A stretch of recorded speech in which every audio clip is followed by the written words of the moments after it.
UConn's Azzi Fudd has dealt with a multitude of injuries in her young basketball career, but when she's on the court, there's no doubt she's one of the best off-ball shooting prospects in recent draft history. With this college scouting series, I want to start by running through a player's stat profile, then we'll get into their strengths and improvement areas, and finally finish off with my preseason scouting grade on them as prospects. At 5'11", Fudd is a perfect example of an off-ball guard. She'll be 22.4 on draft day.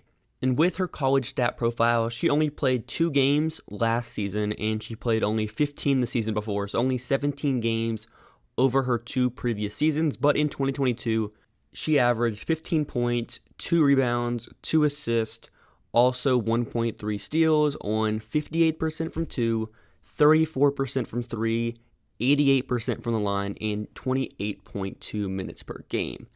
To start with her strengths, it's her off-ball shooting, her second side mid-range creation, as well as her finishing ability on cuts. First, with the off-ball shooting, this is her premier skill.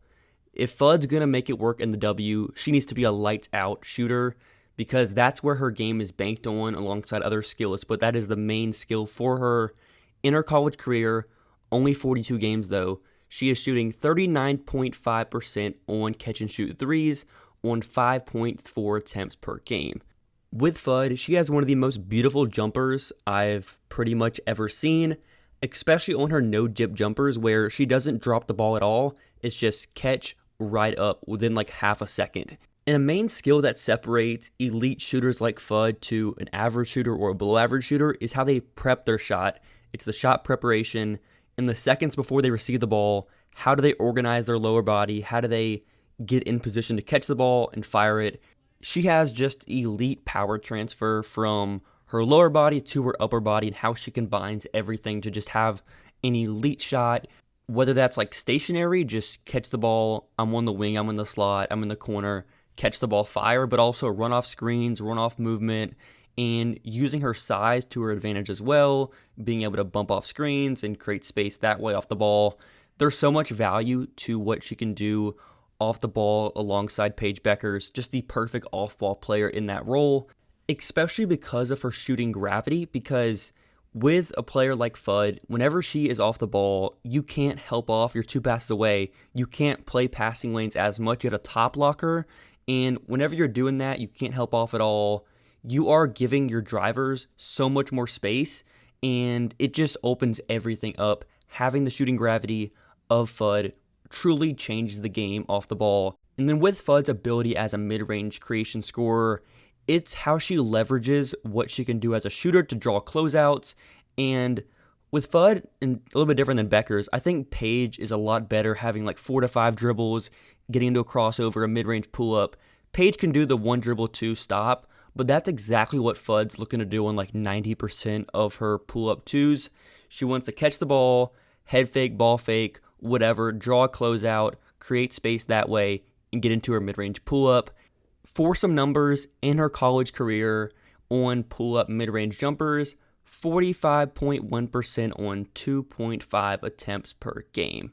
And if you aren't familiar with what I mean by second side, so for example, let's say UConn is running a ball screen action on the opposite strong side, Azzi's in the weak side, with Paige Bueckers coming off a screen, draws a help defender, kicks it out to Fudd, then that's the second side, where she's not creating the action, she's catching on the wing. It's more so how she can create drives off of an advantage created by a teammate, rather than creating her advantages herself through elite burst.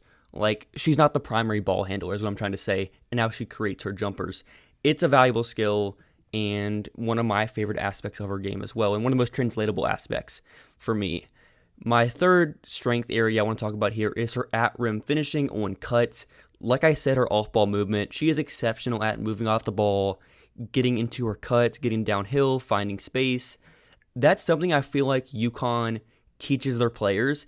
It's such a thing with a lot of different UConn prospects where I think that's just something they teach their players from a player development standpoint that can help them at the professional level as well, because you're just not every player is going to be a number 1 option superstar. So with Fudd on cuts, 83.3% on only 0.5 attempts per game, super low volume, but what I'll say is most of her rim attempts come on cuts or handoffs. So even though it's such a small sample size, this makes up like most of her rim attempts.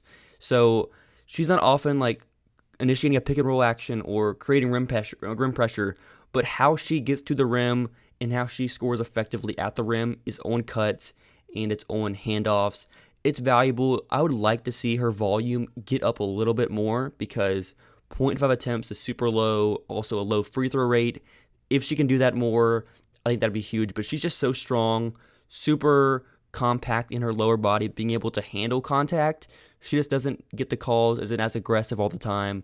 More so just looking to get into her mid-range pull-up or get into some type of jumper rather than getting downhill. So that is for sure a developmental area to look at long term. Moving to her improvement areas / questions, it's her injury concerns, her on/off ball defense, and then also capped upside. This just goes into her lack of pull-up three-point shooting as well as her free throw rate, her passing. That's why I'll say it's a question of like what is her upside long term.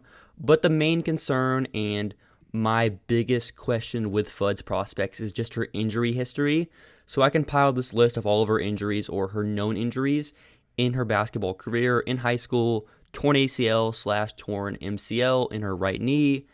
In her freshman year at UConn, she had an unknown foot injury, missed a little bit of games. Like her freshman year was her healthiest season, but still missed 10 plus games. As a sophomore as well, unknown right knee injury. That's what we're going to see a lot. There's just so many knee injuries that she suffered in her basketball career, which is a major worry. Missed 10 plus games. And then last season in 2023-2024, a torn ACL and meniscus in her right knee again. With Fudd, the main concern for me is that this is a Shea Ralph situation. Shea Ralph played for UConn in the early 2000s. She was an All-American, one of the best players in the country, was probably on track to be a lottery pick in the W if it wasn't for the injuries. She went like the third round, fourth round, whenever it was, and never played in a professional game. So for Fudd, that's the main concern. Having a torn ACL in the same knee generally is not great for long-term athleticism. The major outlier here is Brittany Sykes. She did that at Syracuse, tore her ACL in the same knee twice, came back and is like still one of the best athletes in the W, one of the best defenders of this decade. So there's examples of it happening, but it's like the rarest of athletes in the league. Fudd's not even a player that relies on her athleticism. So let's just say she was an average athlete before her injuries, or like before her before her last major injury. She was an average athleticism or a little bit slightly above average. Now, if she's even worse than that, let's say she's 25th percentile for WNBA standards or 30th percentile, that gives her margin for error so much smaller, and it is a long-term concern for me as well, not even just the injuries in the short term. And then the percentage of total games she's missed in her UConn career, 70 games missed. That is a ton. Over half of her time she's been in college, 62.5% of games she's missed. So if you aren't playing, it doesn't matter how good of a prospect you are. If you don't play, it's a major concern. But like I said with the injuries, pre this last injury in 2023 going into the 2024 season, she had that torn ACL, and she wasn't even some exceptional defensive prospect. That was a main concern prior to the injury. So if you think about it now, 2 torn ACLs later, how quick is she athletically as far as like her foot being able to navigate screens? She already wasn't great at that before the last injury, so that is a massive concern. But the biggest thing for me, let's say she's not the quickest on ball, and she's also not the greatest navigating screens like in pick and roll actions at the point of attack. If she can just be a locked-in off-ball defender, I think it's okay enough to where I'm not thinking this is one of the worst defenders in the W.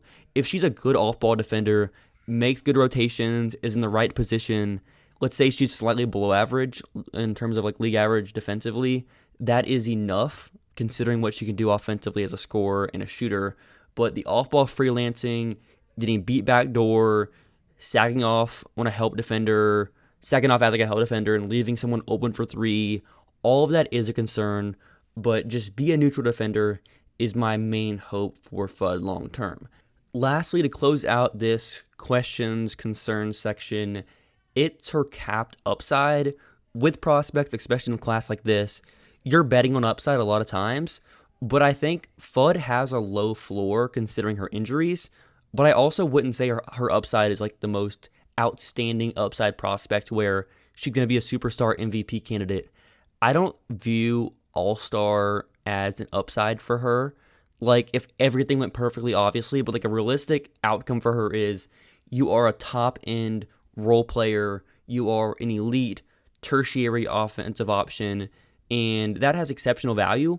But in terms of being like a number one, a number two, I just don't think she has that ability because to start with her passing, she's not a bad passer. Wouldn't say she's a good passer. She has moments as being able to make like these skip passes, some good moments there, but she doesn't create advantages as a driver, isn't, going to draw a bunch of help defenders, make passes that way. So it's mostly just catch the ball, make a quick read, and that has value if she can just be a quick mover with the basketball. And then also pull up three-point shooting. She takes most of her threes off the catch versus off the dribble. And in her college career, 25% on pull-up threes on only 0.5 attempts per game. So extremely low volume there.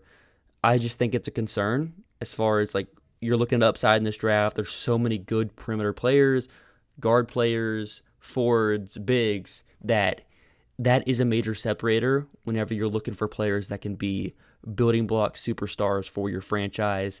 I don't see that with Fudd, though. And then to move to our final section to close out this video and really recap everything I've talked about so far, my preseason scouting grade. My median outcome for Fudd is a 40 grade. 40 grade is basically saying she's going to be a rotation caliber player, not necessarily like a top-end backup or a starter, but this is a player that's going to play 15-plus minutes per game, 20 minutes per game as like the 7th, 8th, 9th woman on your bench. Like I said, with the limited upside, I don't think her upside is 80 grade, 70 grade, probably not even 60 grade. It's more like 55 is her upside. Her floor is 30, 20 grade, where 20 grade is like she's a training camp player. If the injuries come up, that's a concern. She just can't really play basketball because of the injuries, or the athleticism just takes a major dip, not even just like picking up a bunch of injuries. So I think the low end outcome for her as far as like a comp is KML Colina Mosqueda Lewis, who played at UConn as well. She wasn't a good athlete on the wing. Fudd is a better athlete than KML, like a much better athlete. But if you factor in the injury concerns, she's not in the greatest shape where I think it could work out, where Fudd's just not a high-level enough athlete to play in the W or be like a high-level rotation player. And then also, if she doesn't have any other skills to bank on besides her shooting, that could make it hard for her to like stick in a rotation and be a building block for a team. But her upside for me is Kayla McBride, pre-2024 Kayla McBride. You're looking at like the seasons before this. That's what I would say her upside is, as like an elite movement shooter, can make plays as a mid-range pull-up shooter. With K-Mac, she's a lot better getting to the rim, drawing fouls, getting to the line. And her defense has also been like pretty solid over the last couple of years as just an off-ball defender, team defender. Fudd is such an interesting evaluation. I probably wouldn't even have a grade on her right now, but I just want to have a 40 grade on her just to like kind of explain where I'm at. But it's so hard to guess where she's going to be at athletically post-injuries. We'll see. Hoping for the best because she is an awesome player to watch. And she's just a blast. So let me know what you think in the comments below, what you agree and disagree with.